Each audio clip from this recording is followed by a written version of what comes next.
Let's go shopping with Hannah Cookies there. Tingnan natin. Kukunin ko dito, nasa Maida tayo. Ang kukunin ko ay daing. Ito yung mga kakaibang Japanese food. Parang kikiam sa atin. Ay, may tahong. 100 pesos to eh. Wala yung ito. Ang mahal naman. Grabe. Ay, may katawan kasi. Hanap tayo. Ito. Ulo. Ramen na fresh be. Pag gusto mo ng ramen, mas mura siya. Kasi usually, ang mga orders ng ramen is 800 or 750. Pag bumili ka lang, ito siya. Ramen in Japan! Tingnan natin yung mga ramen kung gaano karami be. Wala rito. Nasa kabila. Curry. Yung kinuha ko be, yung isda. Tsaka yung daing. Herring. Fried fish. Hi! Have a great day. We love you.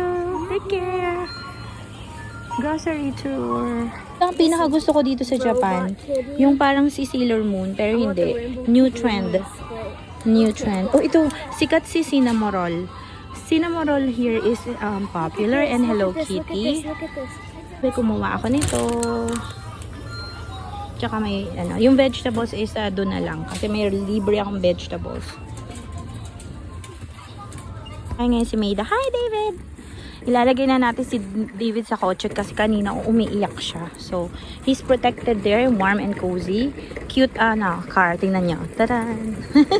David likes it. Wow, he knows how to eat this. Nakauwi na tayo sa bahay, be. At ang saya ko kasi nalinis ko na. I was able to clean that. Okay, he knows how to eat now. He's so cute. Yay! David. He says hi to the fish. Ooh. He's so now supported with foams. Hi.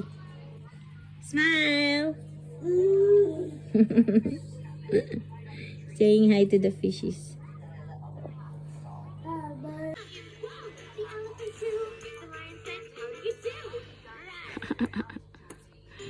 Ganito pala yung maganda yung play area dito, be. Play area. Parang Hi, David! Beep! Good night, we love you. He will drink milk first. Time to drink milk. Time to sleep. I'm going to make David sleep.